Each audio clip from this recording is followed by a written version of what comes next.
छत्रपती शिवाजी महाराजांचा पुतळा हा राजकोट किल्ल्यावर बसवला होता 4 डिसेंबर 2023ला आणि तो शास्त्रोक्त पद्धतीने बसला नव्हता हे मी त्यावेळीच कल्पना दिली होती। 12 डिसेंबरला माझं पत्र आहे नरेंद्र मोदींना, पंतप्रधानांना, की हा पुतळा साजे तसा तो दिसत नाही आहे, त्याचं पूर्ण काम सुद्धा पूर्णत्वावर नेलेलं नाही आहे, म्हणून तो पुतळा बदलावा असं मी 12 डिसेंबरला सुद्धा सांगितलं होतं 2023ला। दुर्दैवाने ते 4-5 दिवसाच्या अगोदर ही घटना घडली आणि तो पुतळा खाली पडला। अत्यंत महाराष्ट्राच्या दृष्टिकोनातून दुर्दैवी ही बाब आहे। आता लोक तर जनता जर आपली भावना व्यक्त करणार, जे घडायला नको पाहिलं होतं ते घडलेलं आहे। साधा शिवाजी महाराजांचा पुतळा जर आपल्याला गावात सुद्धा उभा करायचा असेल तर त्याला अनेक अटी असतात, अनेक लोकांना परवानगी सुद्धा मिळत नाही। खुद्द पंतप्रधान किंबहुना राष्ट्रपती ज्यावेळी एका उद्घाटनाला येतात त्यावेळी तर अनेक जाचकट्टी असतात। मग या जाचकट्टीचं पालन झालं का? कला संचालनालयाने ही परवानगी दिली होती का? हे सगळे प्रश्न पुढे आलेले आहेत। माझं असं म्हणणं आहे, राजकारण हे बाजूला ठेवणं गरजेचं आहे। शिवाजी महाराजांच्या बाबतीत कोणाचं दुमत, त्यांच्या विचाराच्या बाबतीत कोणाचं दुमत असणं काही गरजेचं नाही आहे। मग ह्या चुका का होतात ह्याच्यावर चर्चा व्हायला पाहिजे। मला आश्चर्यसुद्धा वाटते की मी ज्या विशाळगडचा विषय हाती घेतला की अतिक्रमण मुक्त व्हायला पाहिजे, ज्या शिवाजी महाराजांना ह्या विशाळगड किल्ल्याने संरक्षण दिलं त्यावेळी ह्या राजकीय लोकांनी केव्हा भूमिका घेतली नाही, सगळे गप्प बसले। आणि आता पुतळा पडलाय त्याच्यावर आता राजकारण सुरू केलेलं, ठीक आहे, करून करायला काही हरकत नाही, पण त्याच्या पलीकडे जाऊन आपण विचार करणं गरजेचं आहे की ह्याच्या पुढं घाई गडबड न करता तिथं शिवाजी महाराजांचं परत एकदा ते स्मारक चांगल्या पद्धतीने कसं करता येईल। शिवाजी महाराजांचं पुतळ्याचं ओपनिंग, त्याचं उद्घाटन हे पंतप्रधान मोदींच्या हस्ते तिथं झालं होतं। नौदलचे जनक हे शिवाजी महाराजांना म्हटलं जातं आणि अशा नौदलांच्या माध्यमातून जो पुतळा उभा तिथं झाला असं पुढं जो चित्र आलेलं आहे तिथं तर आणि चांगलं होणं गरजेचं आहे। आणि म्हणून सरकारने सुद्धा ताबडतोब पावलं अशा पद्धतीने उचलायला पाहिजे, टाइम बाउंड कार्यक्रम असताना सुद्धा कशा पद्धतीने ते स्मारक चांगलं उभा राहू शकते आणि कला संचालनालय असतील किंबहुना ज्या जाचकट्टी असतील ह्याला काय आपण प्रोटोकॉल्स देऊ शकतो ह्याच्याबद्दल बोलणं गरजेचं आहे। मला सुद्धा इच्छा होती की राजकोटला जाऊन तिथे भेट द्यावी, पण राजकोटला जाऊन भेट देऊन नुसतं काय करणार आहे? त्याच्यापेक्षाही जास्त मुंबईत बैठक व्हायला पाहिजे।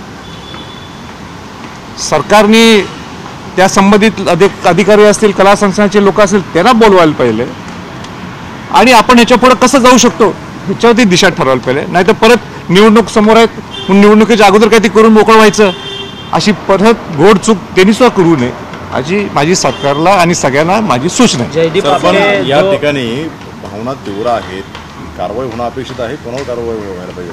नाही, कारवाई हा एक भाग झाला, ज्या कारवाई करायची ते कराच तुम्ही, पण मी मूळ पॉईंटवर यायला लागलेलो आहे की ज्या काय जाचकट्टी असतील हे तुम्ही पालन का करत नाही आहे?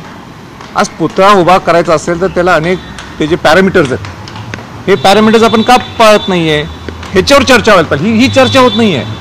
चर्चा काय व्हायला लागली, हा दोषी घेतोय तेव्हा ज्याच्यावर जो चुकला त्याच्यावर गुन्हा दाखवला पाहिजे, त्याच्यावर कारवाई व्हायला पाहिजे, त्याच्यावर शिक्षा व्हायला पाहिजे, त्यात काही प्रश्न नाही। माझा पॉईंट त्याच्या पलीकडे आहे की ह्याच्या पुढे तुम्ही कसं करणार ह्याच्यावर चर्चा, ह्याच्यावर बोला। सर, जे जयदीप आपटे जो मूर्तिकार आहे ज्याने बनवलेला आहे तो आता फरार आहे, बांधकाम विभागाकडनं त्यांच्यावरती आता गुन्हा देखील दाखल झालेला आहे। संजय राऊत म्हणतात की श्रीकांत शिंदेच्या निकटवर्ती आहेत। मला काय त्याची काही कल्पना नाही आहे आणि कोण निकटवर्ती आहे काय, मला संजय राऊत काय बोलले किंवा श्रीकांत शिंदेचं निकटवर्ती संबंध, मला त्याच्याबद्दल काही कल्पना नाही आहे. आणि माझं उलटं म्हणणं आहे की जे झालं ते झालं आहे. आता ह्यात आपण कसं सुधारू शकतो, काय पॅरामीटर्स लावू शकतो, कशा पद्धतीने आपण जाऊ शकतो, ह्याच्यावर सगळ्यांनी चर्चा करायला पाहिजे, ह्याच्यावर सगळ्यांनी बोलायला पाहिजे. महाविकास आघाडी राजकारण करतं काय मुख्यमंत्री म्हणतायत की वाऱ्याच्या वेगाने पुतळा पडलेला आहे, तर यावरती केंद्राने देखील नाराजी व्यक्त केलेली आहे. हे काय उत्तर नाही ना, हे काय उत्तर नाही आहे. हे सगळ्या गोष्टी अगोदर त्याचा विचार व्हायला पाहिजे.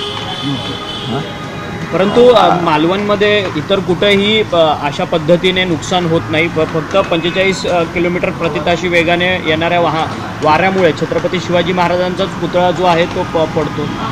म्हणून घाई गडबडीने जे असे निर्णय घेतलेले आहेत हे पोषक नाही आहेत. आणि म्हणूनच सगळ्यात ज्या काय जाचकाठी असतात पुतळा उभा करताना ह्याचा सगळ्याचा सखोल अभ्यास होणं गरजेचं आहे. परंतु महाविकास आघाडी यात सगळ्यात राजकारण करू पाहते का? ज्या पद्धतीने आंदोलनं होतात राज्यभर, हे राजकारण तर व्हायला लागलेलं आहे, त्यात काही दुमत नाही आहे. म्हणजे पूर्वी न बोलणारी लोक किल्ल्याच्यावर आता बोलायला लागलेत, आनंदाची बाब आहे. म्हणजे मला तर, मी स्वतः गडकोट किल्ल्यांच्यावर अनेक वर्ष काम करतो, मला तर एकदम शॉकिंग आहे, चांगलं आहे. म्हणजे या निमित्ताने तर बोलायला लागलेत सगळे. मी विशाळगडच्या म्हणजे जे अतिक्रमणावर मी ज्यावेळी भूमिका घेतली, सगळ्या धर्मातले लोक तिथं राहत होते, ते जे कोण घुसले तिथं त्या विशाळगडावर सगळ्यांना तिथनं अतिक्रमण लोकांना काढा, त्याच्यावर मी बोललो, त्यावर कोणी चर्चा नाही. पण आज चांगलं आहे. पण आज शिवाजी महाराजांच्या बद्दल सगळे जे प्रेम दाखवायला लागले ती चांगली बाब आहे. परंतु केसरकरांचं वक्तव्य वादग्रस्त होताना पाहायला मिळते. ते म्हणतात की काहीतरी चांगलं घडायचं असेल म्हणून. नाही, मी ते ॲक्च्युली ऐकलं नाही. मी कालच परदेशातून आलो. पण तसं जर बोलले असतील तर त्याचं स्पष्टीकरण त्यांनीच द्यावं. परंतु सातत्याने महापुरुषांच्या पुतळ्यावरतून राजकारण पाहायला मिळतं. छत्रपती शिवाजी महाराजांचा पुतळा असं नाही आहे, डॉक्टर बाबासाहेब आंबेडकर, अनेक महापुरुषांच्या पुतळ्यांवरती सरकार कोट्यवधी रुपयांचा खर्च करतो. परंतु जे गडकिल्ले छत्रपती शिवाजी महाराजांनी गेल्या 350 वर्षांपासून बांधून ठेवलेत त्याच्या अगोदरपासून, त्याचं जतन कुठेतरी होत नाही आहे. नाही, निश्चित आहे. आजही माझं चॅलेंज आहे दोन्ही आघाड्यातल्या लोकांना, तुम्ही गडकोट किल्ल्यांसाठी काय काय केलं मला दाखवा. किती पैसे खर्च केले गडकोट किल्ल्यांच्यावर, याच्यावर कोण बोलत नाही. एक रायगड किल्ल्याचं जे संवर्धन जतन चालू ते मला माझं कौतुक करायचं नाही, पण मी पाठपुरावा केला, मी पुढाकार घेतला. रायगड किल्ल्याचं संवर्धन जतन चालू, कुठल्या किल्ल्यांचं चालू आहे? काही चालू नाही आहे. 350 शिवराज्याभिषेक या वर्षभरात सुद्धा तुम्ही काय केलं गडकोट किल्ल्यांसाठी? त्यांनी बोलावं, काहीच नाही. मला तर एक मुद्दाने एक आठवण मला एकदम मला लक्षात आली की राजश्री छत्रपती शाहू महाराजांचे आजोबा ज्यावेळी परदेशात गेले होते ते इटलीमध्ये वारले, फ्लॉरेन्सला. आणि फ्लॉरेन्सला वारल्यावर तिथं इटलीमध्ये फ्लॉरेन्समध्ये त्यांची समाधी आहे, कॅनोपी आहे. म्हणजे असं ते हे उभा केलं, कॅनोपीला काय म्हणतो, मेघडंबरी उभा केलेली आहे तिथं. आणि इतकी सुंदर पद्धतीने ते सांभाळतात आजही. इटलीचा काय संबंध होता शाहू महाराजांचे आजोबा राजाराम महाराजांचा, तरी ते सांभाळले जाते. ते लोक एवढे सांभाळतात, आपण कसं सांभाळत नाही आपले पोते, हे दुर्दैव आहे. आज तुमची बैठक पुतळ्यांच्या संदर्भात समान संहिता असण्याची गरज निर्माण झाली आहे असं तुम्हाला वाटतंय? काय म्हटलं? पुतळ्यांच्या संदर्भात समान संहिता म्हणजे एकंदरीत कशी उंची असावी, काय असावं, बांधकाम कसं असावं, दर्जा कसा असावा, शिल्प कसं असावं, या अनुषंगाने. नाही, व्हायलाच पाहिजे. त्याला अनेक म्हणजे सरकारनेच पॅरामीटर्स लावून ठेवलेले आहेत. आणि हाच प्रश्न आहे की कला संचालनालयाने सुद्धा परवानगी दिली होती का राजकोटच्या पुतळ्यासाठी? याच्यावर चर्चा व्हायलाच पाहिजे. ह्याच्या चर्चावर याच्यावर विचार विनिमय होणं गरजेचंच आहे. सर, आज नव्या युतीची नांदी होती, आज तुम्ही बैठक घेत आहात. तिसरी आघाडी देखील आज त्या संदर्भात तुम्ही बैठक, त्या संदर्भात काय सांगा? नाही, महाविकास आघाडी असो काय महायुती असो, ज्या पद्धतीने राजकारण चालू आहे महाराष्ट्रात हे न पटणार आहे. म्हणजे सुसंस्कृत महाराष्ट्र आपण म्हणतो, ते सुसंस्कृत महाराष्ट्र आहे का हा प्रश्न निर्माण व्हायला लागलेला आहे.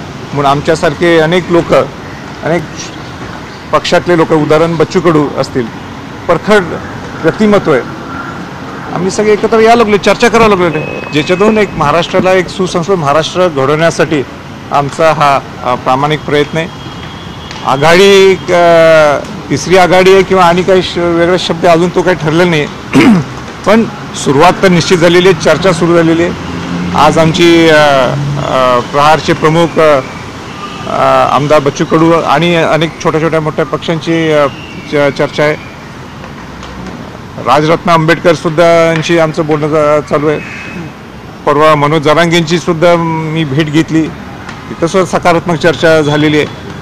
आणि म्हणून महाराष्ट्राला आपण एक वेगळा पर्याय, एक सुसंस्कृत महाराष्ट्र घडवण्यासाठी आपण जर पर्याय देऊ शकत असलो, एक कॉमन मिनिमम प्रोग्राम मग शेतकऱ्यांसाठी असेल, कष्टकऱ्यांसाठी असेल, आपल्याला गटकोट किल्ल्यांसाठी असेल, तिथं शिक्षणाच्यासाठी एक आपण लाईन कशी घेऊ शकतो, ह्या अशाने अनेक अजेंड्याची आज ती चर्चा आज इथं यशवंतराव चव्हाण प्रतिष्ठानच्या इथं केंद्राच्या इथं पहिल्यांदा म्हणजे प्राथमिक स्वरूपात माझी आणि आमदार बच्चू कडू आणि बाकी सगळ्यांची चर्चा होणार. सर, तुम्ही तिसऱ्या आघाडीचा विचार करताय, मात्र तुम्ही असताना तर बच्चू कडू असताना भाजपसोबत महायुतीसोबत होतात, बाहेर पडून तिसरी आघाडी सुरू करताय, काय मी कोणाच्या सोबत नव्हतो,